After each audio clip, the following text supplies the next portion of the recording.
our favorite reissues of 2024 on this Sonic Obsession.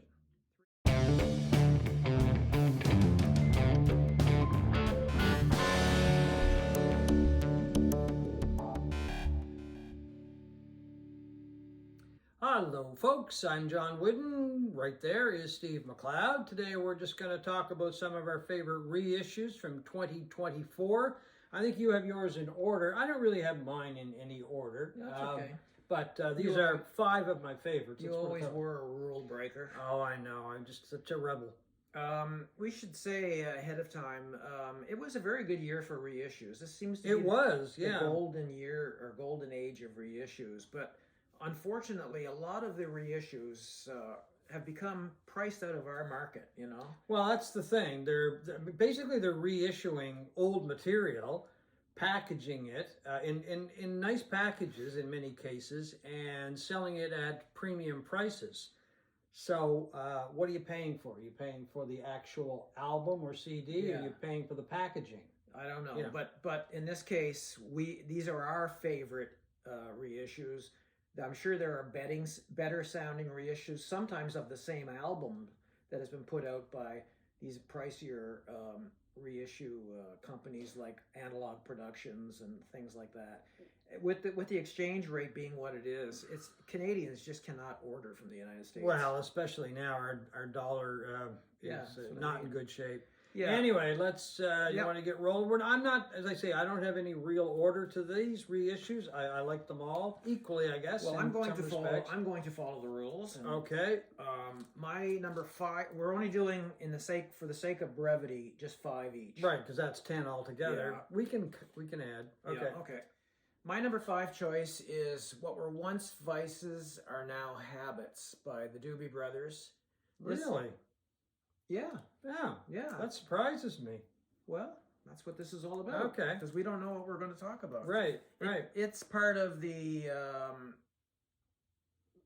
50th anniversary. It's the 50th anniversary edition that was put out by Rhino Records as part of Rocktober. It is a fantastic sounding record. It's on clear vinyl. It was cut by Chris Bellman.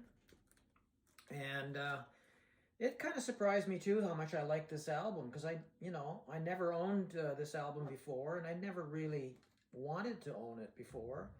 And I have a number of other Doobies reissues that I really like, but it doesn't have the hits that maybe say Toulouse Street or Minute by Minute possess. Or Captain and Me. Yeah. Captain and Me. It is probably a quieter, more acoustic album than some of the Doobies' more rocking albums, but it sounds wonderful, and a lot of the credit goes to the original producer, Ted Templeman. Yeah.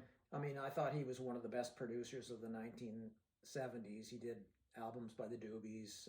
Little Feat. Did a lot of bands. A lot of Warner Brothers Van records. Halen. Yeah, Van Halen. I think he did, didn't he do Ricky Lee Jones's debut album? He could have, yeah. And they always sound wonderful. And this is, like I say, this is largely more acoustic than the Doobies' other albums, which I think allows for a lot more space in the sound stage, and gives other instrumentation room to breathe. And he just does a tremendous job on this. This is my first choice. So that was before Tom Johnson left, wasn't it? Yes. Yeah, I was never a huge fan of that album. I mean, the song that people would know would be "Black Water" off of this, which they played a lot on FM radio and that sort of thing. Just a wonderful sounding record. Okay, my first choice goes to Pat Metheny, and it is "Bright Size Life," his first solo album. This is part of a series by ECM, Luminescence, I believe. Mm-hmm. And I got this album after I saw him live recently, because I'd never heard this album, and I kept reading reviews saying how good it was. Yeah. And it is a tremendous album. I'd put it right up there in like the top 3 or 4 of his solo recordings. And it came out initially in 1976. Jaco Pastorius plays on this album along with Don Elias, the great drummer, and it's just an amazing album, and it just shows a real maturity that Metheny had years ago when he first started playing. He had been playing in groups and everything, but this was his first foray into the solo world. And ECM always put out top quality sounding albums anyway. I don't know about this series very much about it, or how many more albums are coming. But anyway, if you have never heard this album and like Pat Metheny or want a really good introduction to him, this is the one that I would pick up. It's a great album. So that's my first choice. Well, ECM just put out great albums, and if you find them used, they still sound fantastic. There's something. There's something about them that weathered. Well, they put a lot of work into them when they were initially recorded. Yeah. Right. So. But more than that, the pressings are just wonderful. Yeah. My number 4 choice is Bad Company's debut on the Rhino High Fidelity label, which has become my favorite reissue label. I just love the stuff they're putting out, and it's much more affordable than the really high-end stuff that Analog Productions is putting out, that sort of thing. This was the British band's 1974 debut. It vaulted them into stardom in the 1970s. Superstardom eventually. Superstardom with their version of basically blues-based hard rock. Yeah.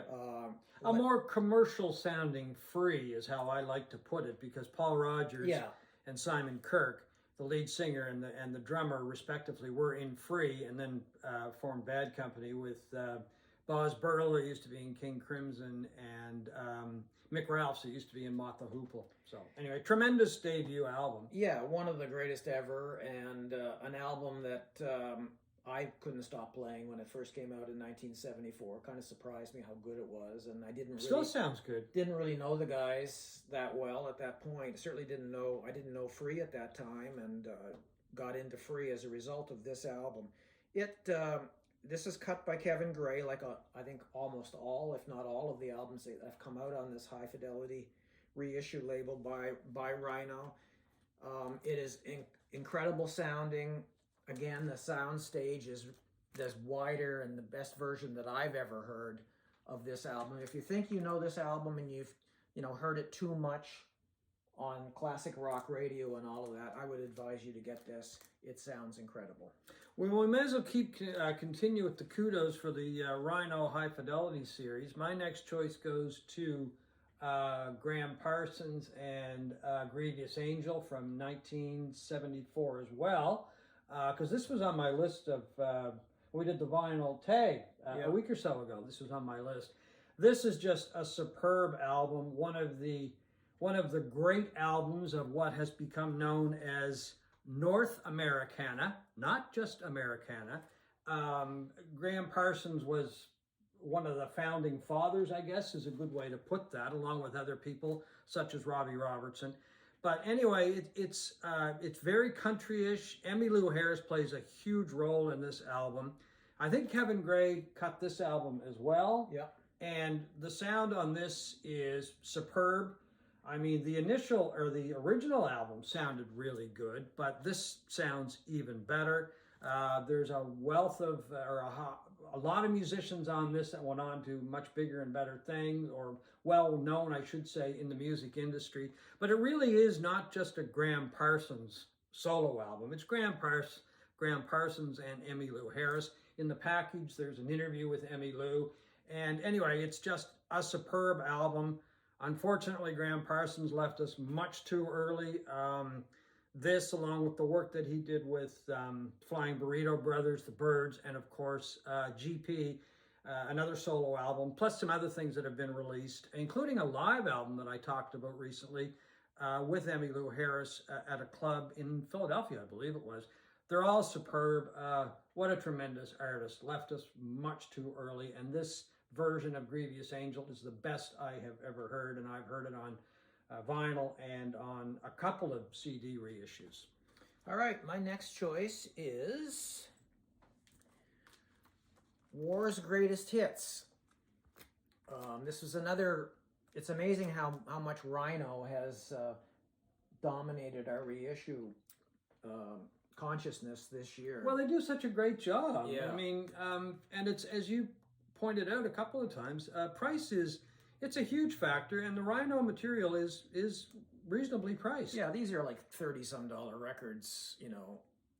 This is part of their Sounds of Summer series, which is really nice series, and it's on sea blue vinyl. And this is just a wonderful sounding record. It has a warmth and a magic to it that just makes you sit there and go, wow. It's funky, it's soulful. And War was one of my favorite bands to play back in the 70s when I was a young dope-smoking university student, particularly The World is a Ghetto. I used to play that a lot, and it just had a magical quality that made you sit in front of the speakers and go, wow. I don't know whether it was the mastering at that time or whether it was the herbal supplements I was ingesting. Probably a combination. But of it was both. a wonderful listen, and this is a wonderful, warm listen without the herbal supplements. So, Well, War's I'm not going to tell if you, check them out. yeah, War's greatest hits. Wonderful. War to me was a great radio band. Yeah. I mean, they had songs that would just kind of jump out at the radio when you're out on the radio when you're out driving around. I don't think I ever owned a War album. I'm almost certain I never owned an album, maybe a single or two over the years. Okay, let's stick with, that's the summer series. Yeah. Excuse me. Well, let's stick with that because this is also a part of that series, I believe. I think it was, yeah. And it is Warren Zevon's debut album, and it is 2 albums now. When it was released, it was just one, so it's a gatefold.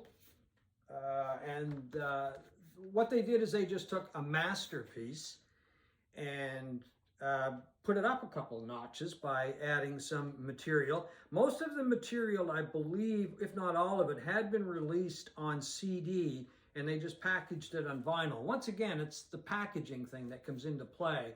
But with this album, I mean, to me, it's a masterpiece. Warren Zevon made 2 masterpieces, this one and Excitable Boy. Both of those albums, I think, are just incredible, and both just demonstrate what a fantastic songwriter Warren Zevon was. One of the greatest songwriters, I think, who ever lived.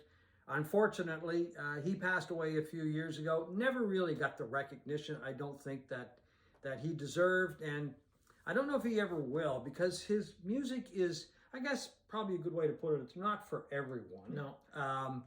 But he's got some hard rockers, he's got some novelty things like Werewolves of London, but then he's got some really tender songs that just show what a really emotional guy that he was.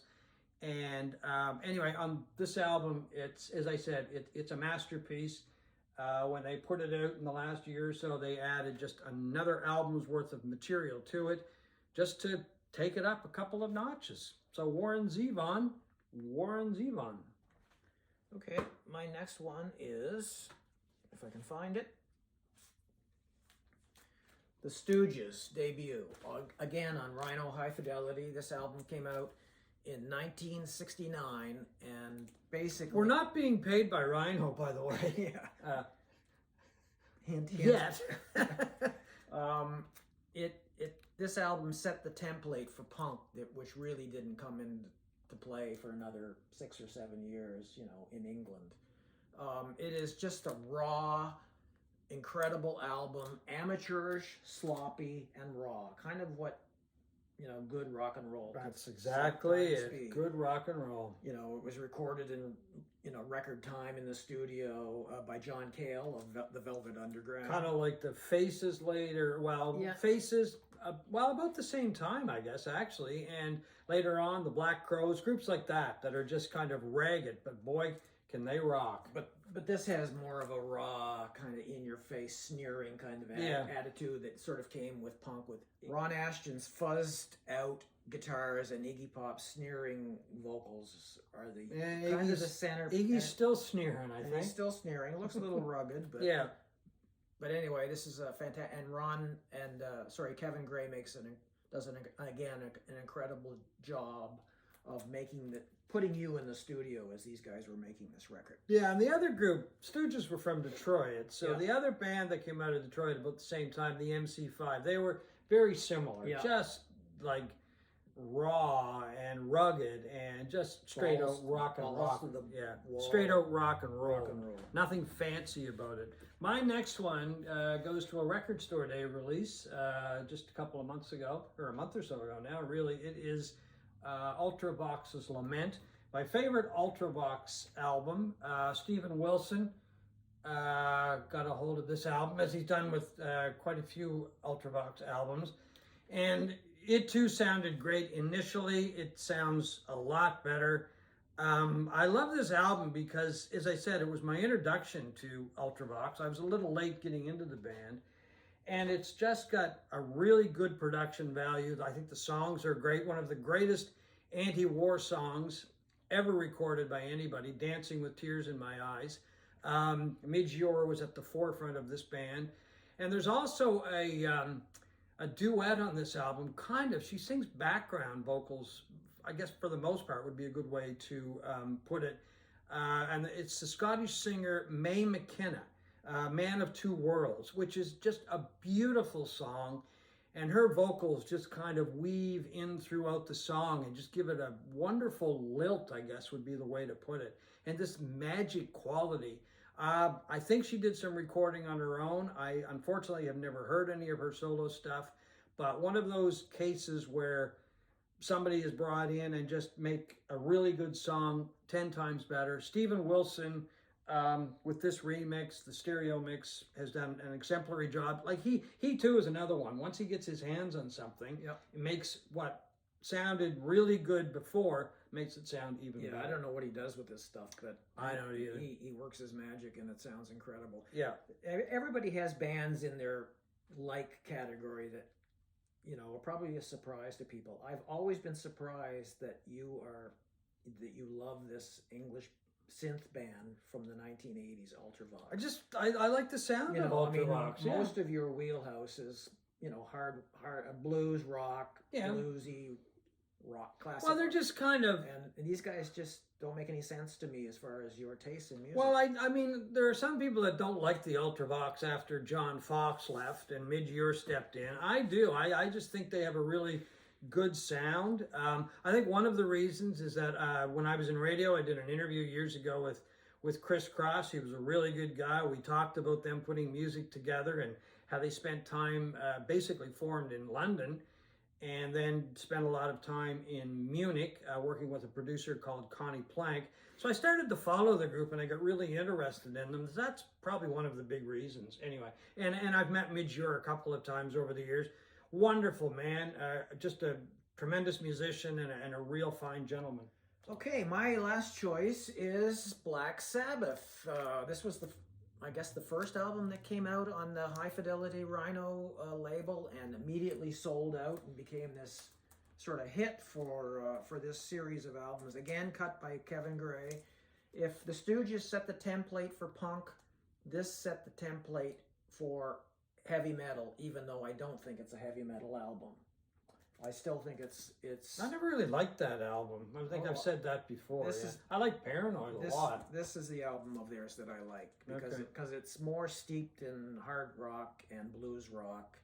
I mean, the playing, Tony Iommi's guitar is, you know, very sludgy and slow moving and thunderous, and Kevin Gray just brings the whole thing to the forefront without it being overbearing and in your, you know, and harsh. He does a masterful job on this. You know, it set the template for heavy metal. You know, it's got the, you know, references to paganism and Satanism. Well, look at the front cover, yeah. Yeah, I mean, this, I guess, is a witch of some kind outside a church or something. And it is an amazing album. It is... I've had no, you know, in the day I had no use for Black Sabbath, and I don't think you did either. Oh, I loved Paranoid. Did you? I thought Paranoid was a great album. I just think they just veered too heavily into heavy metal. But I'm looking forward to them doing more Black Sabbath titles to see whether I can appreciate that band as much as I appreciate this album. No, I mean, Paranoid with War Pigs, Iron Man. That's a tremendous album. I mean, it's so difficult to find a clean copy of an album like that this day. Like, if you want to hear this without the snap, crackle, and pop of a well-loved record from that period, this is the one to get. Not only is it arguably the greatest sounding Black Sabbath version of this album, it's clean. Oh, okay.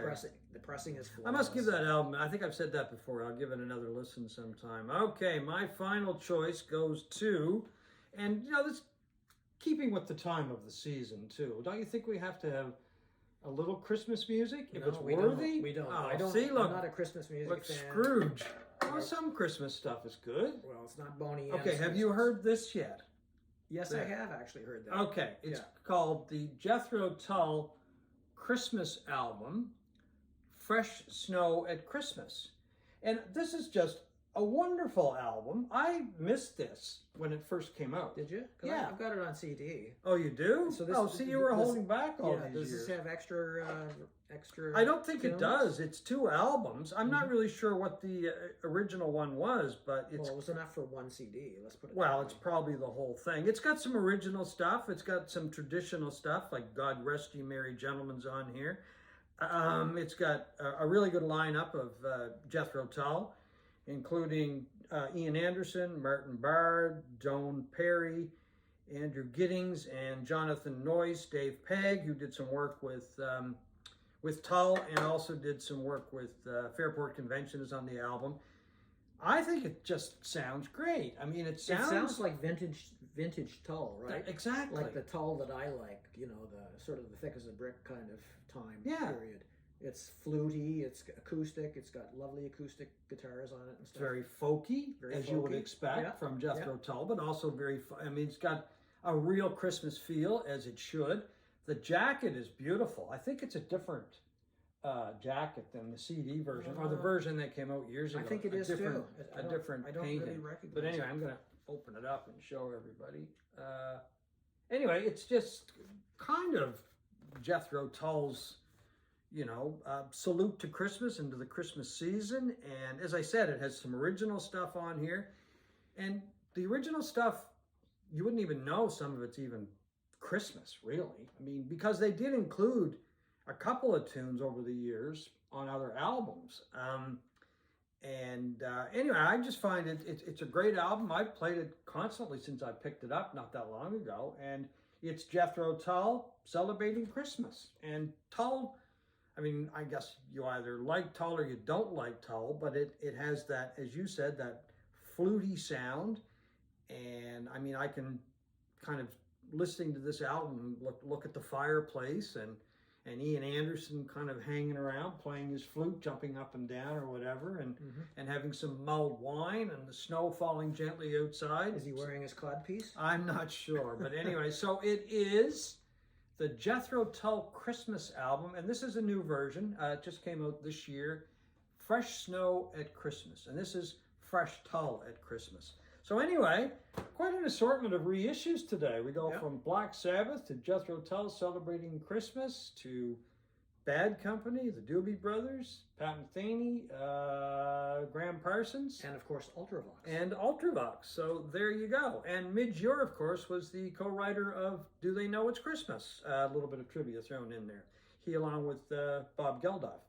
And anyway, I think that's it for this year and our look at our 5 favorite reissues, our 5 each, that is, 10 altogether. So anyway, thanks very much for watching. Let us know what you think. Tell us what your favorite reissues are. And happy holidays, everyone, from this Sonic Obsession.